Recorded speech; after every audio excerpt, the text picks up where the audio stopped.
खुलुमबाय बेयो बड'लेण्ड इंखं टेलिभिजन दिनै 17 नभेम्बर 2021 बुधबार खालि सानसेनि बरादखौ नोंथांमोननि खाथियाव लाबोदों आं सदानन्द दैमारिया।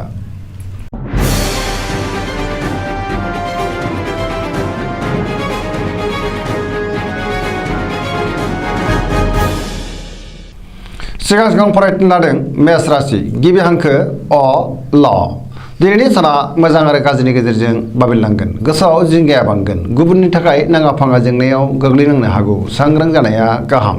गोसोखौ दिनै जोबोर गुलुं गुजुं मोनगोन। मावनो लानाय खामानिखौ मावफुंनो हागोन। देहाया बारा मोजां थानाय नङा। जानाय लोंनायाव सांग्रां जानाया गाहाम। रांखावरियाव मोजां नाथाय अब्लाबो खरसायाबो बांगोन। बेफार फालांगियाव मोजां मुलाम्फा मोनगोन। समाजाव दिनै मान मोनगोन। न'खराव बिसि फिसायनि गेजेराव अनलायनाय फैगोन। बिदा फंबायजों मोजां सोमोन्दो थागोन। बिमा बिफानि बोर मोनगोन। बहाबा दावबायहैनो खाबु मोनगोन आरो मोजाङैनो हान्थिनोबो हागोन। लाइमोनफोरा दिनै जोबोद रमान्टिक जागोन। फरायसाफ्रा फरायनायाव गोसो दुंखांगोन आरो मोजां फिथाइ मोनगोन।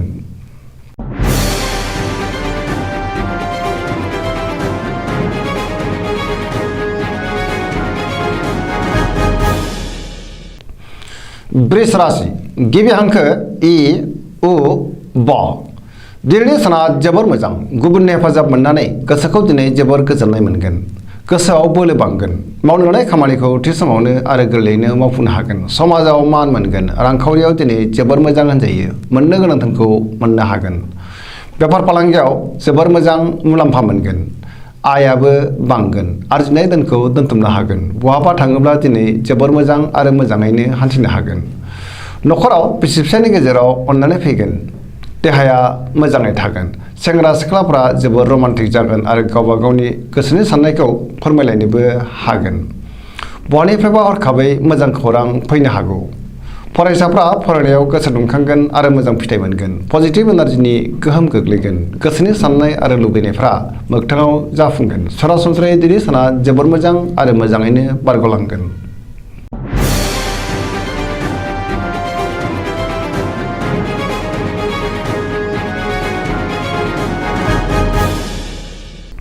मिथुन राशि गिबि हांखो क स दिनैनि साना जोबोर मोजां। पजिटिभ एनार्जिनि गोहोम गोग्लैगोन। गोसोखौ जोबोर गोजोननाय मोनगोन। जेरावबो दिनै देरहासार जागोन। गोबां खामानिखौ दिनै मावफुंनो हागोन। देहाया मोजाङैनो थागोन। रांखावरियाव मोजां। आयाबो बांगोन। बेफार फालांगियाव मोजां मुलाम्फा मोनगोन।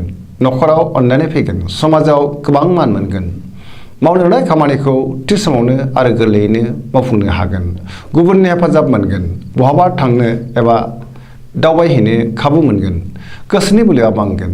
गियाननि आंखाल जानाय नङा। लाइमोनफोरनि गोसोआ दिनै जोबोर रमान्टिक जागोन आरो गावबा गावनि गोसोनि साननायखौ फोरमायलायनोबो हागोन। फरायसाफ्रा फरायनायाव गोसो दुंखांगोन। गोसोनि साननाय आरो लुबैनायफ्रा मोगथाङाव जाफुंगोन। जायखि खामानि मावा मानो मोनफ्रोमबो खामानिखौनो दिनै मावफुंसारनो हागोन।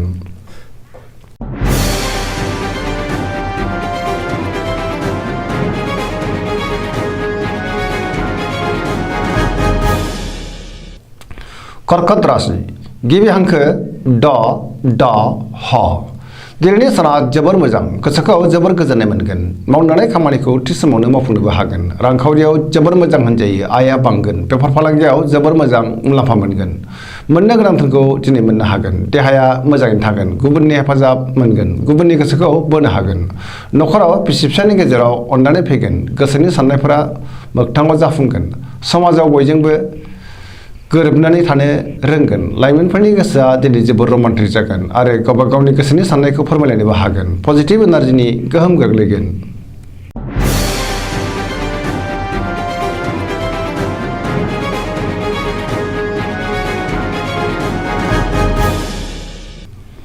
सिंह राशि गिबि हांखो म ट दिनैनि साना जोबोर मोजां। बयजोंबो अनसायजागोन आरो अनजागोन।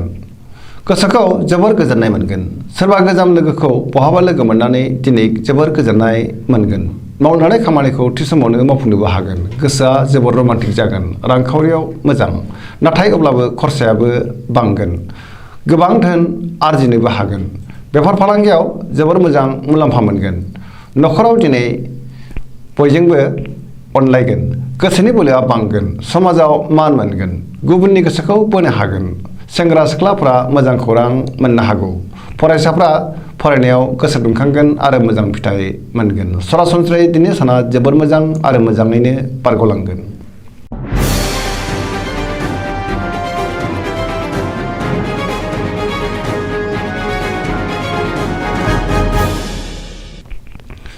कन्या राशि गिबि हांखो प ट दिनैनि साना जोबोर मोजां। गोसोआव गोग्गो साननाय फैगोन। रांखावरियाव जोबोर मोजां होनजायो। गोबां मुलाम्फा मोनगोन। बेफार फालांगियावबो जोबोर मोजां मुलाम्फा मोनगोन। सोरबा गोदान लोगोजों बहाबा बेरायहैनो खाबु मोनगोन। फरायसाफ्रा फरायनायाव गोसो दुंखांगोन आरो मोजां फिथाइ मोनगोन। सेंग्रा सिख्लाफ्रा गोसोखौ दिनै जोबोर रमान्टिक मोनगोन। समाजाव मान बांगोन। देहाया मोजाङैनो थागोन। गोसोनि बोलोआ बांगोन। गोसोनि साननायफोरखौ गुबुननो फोरमायनो हागोन। गोसोनि लुबैनाया जाफुंगोन। गोजोनै थानो हागोन। पजिटिभ एनार्जिनि गोहोम गोग्लैगोन। गोसोनि साननायफ्रा मोगथाङाव जाफुंगोन। लाइमोनफोरनि गोसोआ दिनै जोबोर रमान्टिक जागोन।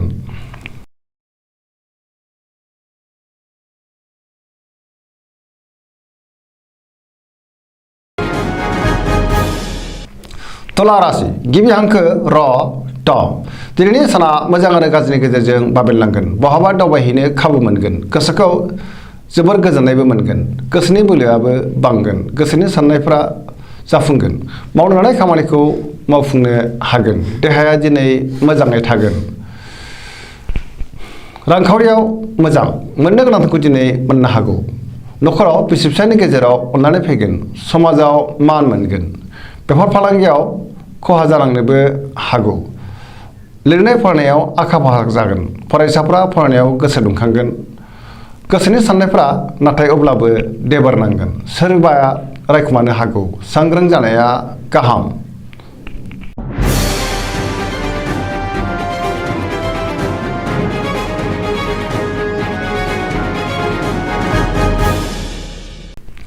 वृश्चिक राशि गिबि हांखो न स दिनैनि साना जोबोर मोजां। गोसोनि बोलोआ बांगोन। गोजोनै थानो हागोन। फैबाय थानाय समा दिनै जोबोर मोजां आरो मोजाङैनो फैगोन। लोगोफोरनि हेफाजाब मोनगोन। सोरबा लोगोजों बहाबा दावबायहैनो खाबु मोनगोन। गोसोआव गोग्गो साननाय फैगोन। मावनो लानाय खामानिखौ थि समावनो मावफुंनो हागोन। गोसोनि बोलोआ बांगोन। समाजाव मान मोनगोन। न'खराव दिनै अननानै फैगोन। रांखावरियाव जोबोर मोजां। बेफार फालांगियावबो जोबोर मोजां मुलाम्फा मोनगोन। देहाया दिनै मोजाङै थागोन। गुबुननि थाखाय मोजां खामानि मावनानै होनो हागोन। फरायसाफ्रा फरायनायाव गोसो दुंखांगोन आरो मोजां फिथाइ मोनगोन। लाइमोनफोरा जोबोर रमान्टिक जागोन। पजिटिभ एनार्जिनि गोहोम गोग्लैगोन।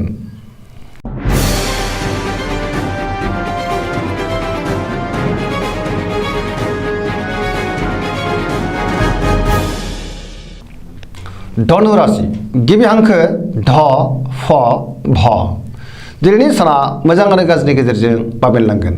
गुबुननि हेफाजाब मोननो गोब्राब जागोन। गोसोआव नेगेटिभ साननाय फैगोन। नेगेटिभ एनार्जिनि गोहोम खोख्लैनो हागौ। सोरजोंबा गाज्रि मोनजागोन। गोसोनि बोलोआ लोरबां जागोन।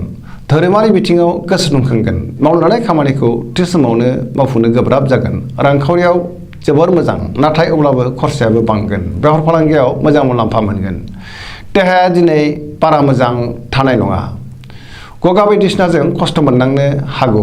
न'खराव दिनै अननानै फैगोन। बिमा बिफानि बोर मोनगोन। गुबुना खहा खालामनो नाजागोन। सांग्रां जानाया गाहाम। लाइमोनफोरनि गोसोआ दिनै जोबोर आला खाला जागोन। फरायसाफ्रा फरायनायाव गोसो दुंखांगोन आरो मोजां फिथाइ मोनगोन।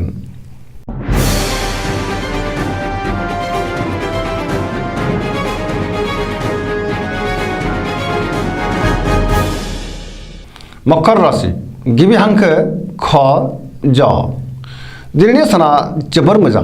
बयनिफ्रायबो मोजां खौरां फैनो हागौ। गोसोखौ दिनै जोबोर गोजोननाय मोनगोन। देहाया मोजाङैनो थागोन। गोसोनि साननायफ्रा मोगथाङाव जाफुंगोन। रांखावरियाव जोबोर मोजां होनजायो। आरजिनाय धोनखौ दोनथुमनो हागोन। मोननो गोनां धोनखौबो दिनै मोननो हागोन। आयआ बांगोन। बेफार फालांगियाव मोजां मुलाम्फा मोनगोन। सोरजोंबा बाख्नाय जानो हागौ। मावनो लानाय खामानिखौ थि समावनो आरो गोरलैयैनो मावफुंनो हागोन। पजिटिभ एनार्जिनि गोहोम गोग्लैगोन। लाइमोनफोरनि गोसोआ दिनै जोबोद रमान्टिक जागोन आरो गावबा गावनि गोसोनि साननायखौ फोरमायलायनोबो हागोन। गुबुननि अनसायनाय मोनगोन, धोरोमारि बिथिङावबो गोसो दुंखांगोन, फरायसाफ्रा फरायनायाव गोसो दुंखांगोन आरो मोजां फिथाइ मोनगोन। सरासनस्रायै दिनै साना जोबोर मोजां आरो मोजाङैनो बारग'लांगोन।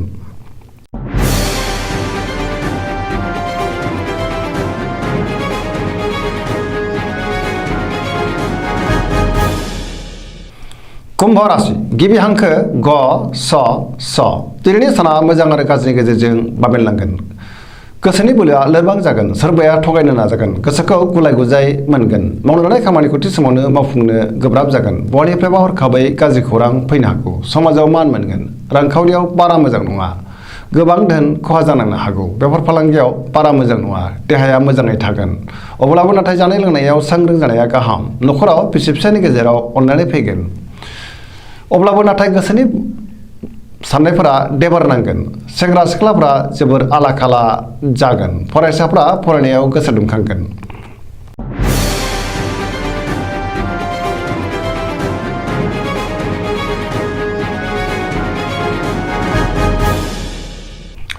मीन राशि गिबि हांखो ड स दिनैनि साना जोबोर मोजां, माबा मोनसे मोजां खौरां फैनो हागौ,